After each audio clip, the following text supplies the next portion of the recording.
ಬೆಂಗಳೂರಿನ ಮಹದೇವಪುರ ಕ್ಷೇತ್ರ ವ್ಯಾಪ್ತಿಯಲ್ಲಿ ಸುಮಾರು 7,000 ಕೋಟಿ ಮೌಲ್ಯದ ದಲಿತರ ಭೂಮಿ ಕಬಳಿಸಲು ಸಿದ್ದರಾಮಯ್ಯ ಸರ್ಕಾರ ಯತ್ನಿಸುತ್ತಿರುವುದು ಖಂಡನೀಯ. ಅಹಿಂದ ಎಂದು ಅಧಿಕಾರಕ್ಕೆ ಬಂದು ದಲಿತರನ್ನ ತುಳಿಯುವ ಕೆಲಸಕ್ಕೆ ಕಾಂಗ್ರೆಸ್ ಸರ್ಕಾರ ಇಳಿದಿರುವುದು ದುರಂತರವೇ ಸರಿ.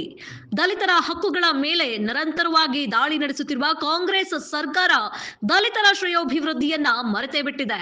ದಲಿತರನ್ನ ನೆಮ್ಮದಿಯಿಂದ ಇರಲು ಬಿಡಲಾರೆವು ಎಂದು ಹಠ ತೊಟ್ಟಂತೆ ವರ್ತಿಸುತ್ತಿರುವುದು ಖೇದಕರ.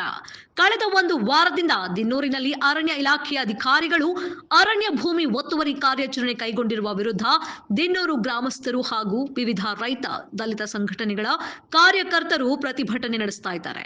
ಇನ್ನು ಮಹದೇವಪುರ ಕ್ಷೇತ್ರದ ದಿನ್ನೂರಿನಲ್ಲಿ ಅರಣ್ಯ ಇಲಾಖೆಯ ಅಧಿಕಾರಿಗಳು ಏಕಾಏಕಿ ನೋಟಿಸ್ ನೀಡದೆ ಅರಣ್ಯ ಭೂಮಿ ಎಂದು ರೈತರ ಜಮೀನುಗಳನ್ನ ಪೊಲೀಸರ ಮೂಲಕ ಜೆಸಿಬಿಗಳನ್ನ ಬಳಸಿಕೊಂಡು ನಮ್ಮ ಜಮೀನುಗಳನ್ನ ಕಸಿದುಕೊಳ್ಳಲು ಮುಂದಾಗಿದ್ದಾರೆ ಎಂದು ಗ್ರಾಮಸ್ಥರು ಆಕ್ರೋಶವನ್ನ ವ್ಯಕ್ತಪಡಿಸಿದ್ದಾರೆ. News continue.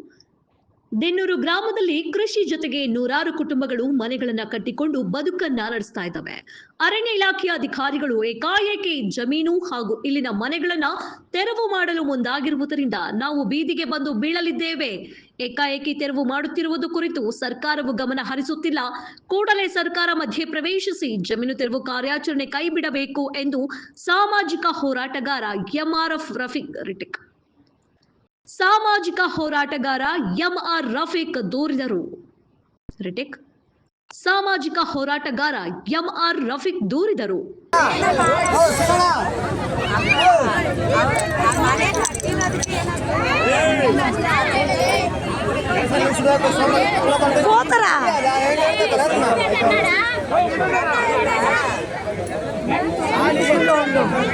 ಎಸಿಪಿ ಕರ್ತಾನೆ ಇದು ಎಸಿಪಿನ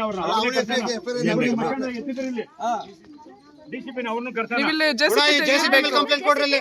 ಜೆಸಿಪಿ ತೆಗಿ ಅಂತ ನಂಬರ್ ಜೆಸಿಪಿ ಮೇಲೆ ಕಂಪ್ಲೇಂಟ್ ಆಗಿ ತಗೊಂಡು ಹಾಕೋಣ ಸ್ಟೇಷನ್ ಹತ್ರ. ಸರ್ ಯಾರು ಹೇಳೋರಿಲ್ಲ, ನಾವು ಎತ್ಕೊಂಡು ಹೋಗ್ತಾ ಇದೀವಾ?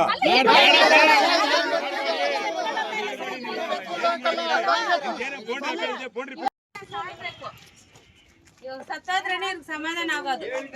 ಏನೋ ದೊಡ್ಡದಾದ್ರೇನೆ ಮಿನಿಸ್ಟರ್ಗಳ ಹತ್ರ ಎತ್ಕೊಂಡು ಹೋಗೋದಂತೆ.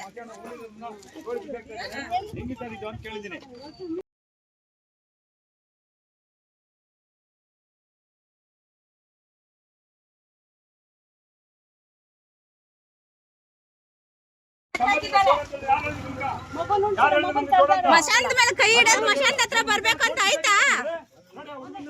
ನಿಮ್ ಕಾನೂನದಲ್ಲಿ ಬಂದ್ಬಿಟ್ಟಿದ್ಯಾ? ಮಶಾನ ತೋರ್ತೀರ, ಮಶಾನ ಎಲ್ಲ ಆಯ್ತು. ಈ ಸತ್ರ ಯಾರ ಮೇಲೆ ಎಲ್ಲ ಹಾಕ್ಬೇಕು. ಅಲ್ಲಿ ವಿಧಾನಸೌಧ ಮುಂದೆ ತಗೊಂಡ್ ಬಂದ್ ಮಣ್ಣು ಮಾಡ್ತೀವಿ. ರೆಸ್ಪಾನ್ಸ್ ಕೊಡಿ ಸರ್, ಸುಮ್ಮನೆ ಆಗುತ್ತಾ?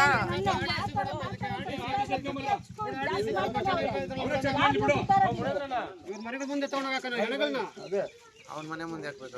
ಅವ್ರ ಮನೆ